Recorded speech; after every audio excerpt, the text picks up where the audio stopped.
அன்பார்ந்த முருக பக்தர்களுக்கு வணக்கம். நான் ஜெயம் கோபி. இன்றைக்கி வந்து ஜூலை 13 திங்கட்கிழமை.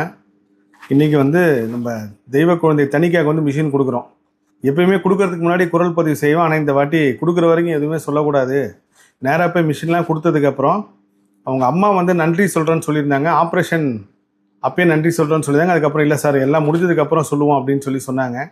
ஸோ அது சம்மந்தமான காணொலி தான் அந்த காணொலி. தணிக்கா தெய்வ குழந்தைக்கு நல்லபடியாக மிஷின் வந்து நீ கொடுக்க போகிறோம். கிட்டத்தட்ட பல போராட்டம் தடைகள் தான். இப்போ வர வரைக்கும் கூட வந்து லேட் ஆகிடுமா அப்படின்னு சொல்லிட்டு ஒரு பெரிய குழப்பத்தோடு வந்தோம். நல்ல வேலை கரெக்டான டைமுக்கு வந்துட்டு டாக்டர் வந்துட்டு இருக்காங்க. இந்த பெயர் பொருத்தம் வந்து நான் அடிக்கடிக்கு சொல்லுவேன் கர்ம ஆராய்ச்சியில். இந்த குழந்தை விஷயத்தில் ஒரு பெரிய அதிசயம். இந்த இயற்கையோட நியதி என்னென்னா, இந்த குழந்தையோட அம்மா பேர் சுமலதா. சுமான்னு கூப்பிடுவாங்க. இந்த குழந்தைக்கு வந்து இன்னைக்கு காது கேட்க போகுது அப்படின்னா அதுக்கு ஒரு முக்கியமான மருத்துவ காரணம். அவங்க பேர் சுமி. ஸோ இது ஒரு பெரிய ஒற்றுமை வந்து இது மட்டும் இல்லை, நிறைய விஷயத்தில் பார்த்துருக்கேன்.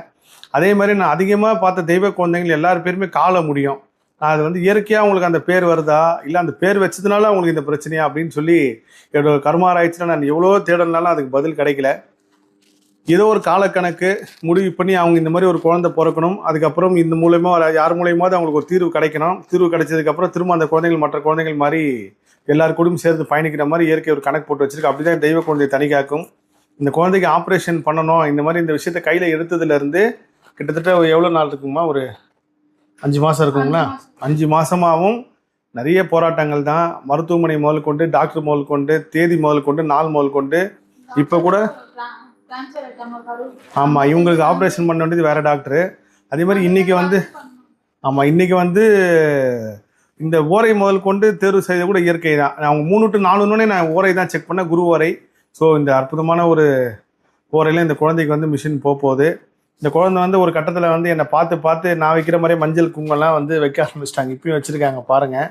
அதுக்கு ஏன்னு காரணம் கேட்டால் அவங்களுக்கு தெரியல. அவங்க அம்மா வந்து என்ன மாதிரியே வைக்க சொன்னாங்க சார், அதான் வச்சு விட்டேன் அப்படின்னு சொன்னாங்க. ஒரு கட்டத்தில் அவங்களே வச்சுக்கிறாங்களாம். அதேமாதிரி மஞ்சள் கலர் ட்ரெஸ்ஸு போட ஆரம்பிச்சிட்டாங்க. நான் மஞ்சள் கலர் ட்ரெஸ் போடுறது ஒரு சாதாரண ஒரு காரணத்துக்காக தவிர ரொம்ப பெரிய காரணம் கிடையாது. ஆனால் இந்த குழந்தை வந்து போட்டதை பார்க்கும்போது ரொம்ப சந்தோஷமாக இருந்தது. இப்பயும் நம்ம பெரியவங்க எல்லாருமே வந்து ஒரு மருத்துவமனை போனோம்னா பயப்படுவோம்.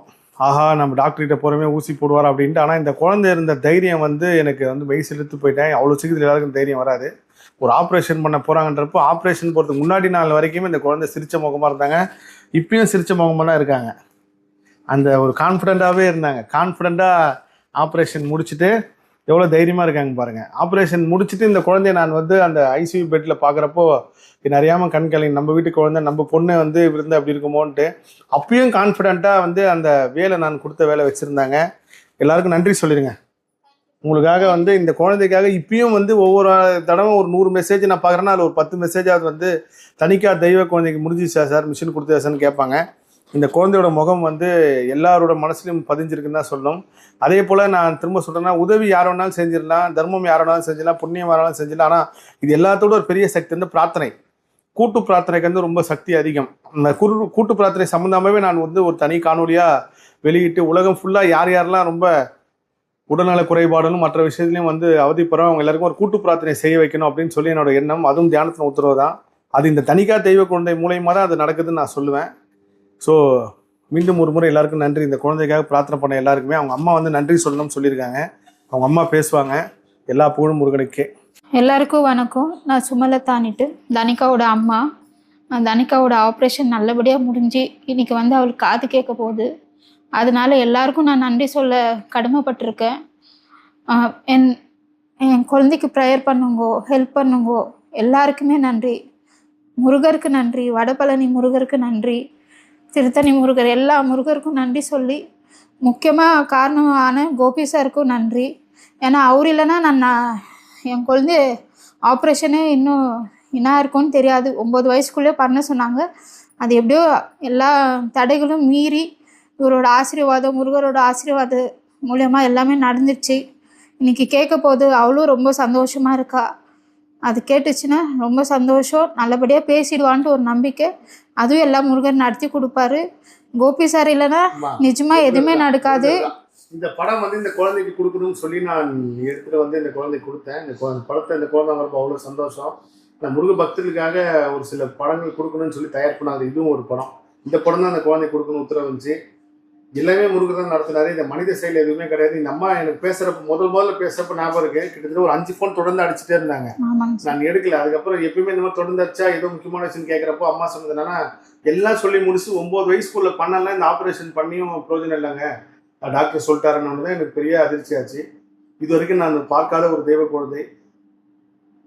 இந்த குழந்தைக்கு பண்ணது வந்து உண்மையிலேயே யார் யாரெல்லாம் உதவி பண்ணணும் அவங்க எல்லாருக்குமே கண்டிப்பா ஏதோ ஒரு பேராபத்து, ஏதோ ஒரு துன்பம் அனுபவிக்க வேண்டிய விதி வந்து கண்டிப்பா மாறும் நான் நம்புறேன். ஏன்னா என்னோட ஊழ்வினை கர்மமே நான் இத்தனை கிட்டத்தட்ட 85, 86 குழந்தைங்களுக்கு உதவி பண்ணியிருக்கேன், தெய்வ குழந்தைங்களுக்கு. நான் செய்த முருகர் தான் செய்த சொன்னா இந்த குழந்தைக்கு போறப்போ அந்த தடங்கள், அந்த விபத்து முதல் கொண்டு எல்லாமே இறைவன் வந்து உண்மையிலே தெய்வ குழந்தை. அந்த குழந்தை ஏதோ ஒரு பெரிய ஒரு ஆபத்தை சிறு துன்பமா சிறு அடியோட முருகப்பெருமான் மாத்தி கொடுத்தாரு. அதே மாதிரி எல்லா வாழ்க்கையிலும் வர எல்லா கெட்டதும் மாறி நல்லதே நடக்கும் நான் பிரார்த்தனை பண்ணிக்கிறேன். இதே போல அடுத்து தெய்வ குழந்தை சாரா அவர்களுக்கு வந்து இதே இடத்துல உட்காந்து வீடியோ எடுத்தேன். அப்பயும் மாரிக்கல் போரூர்ல.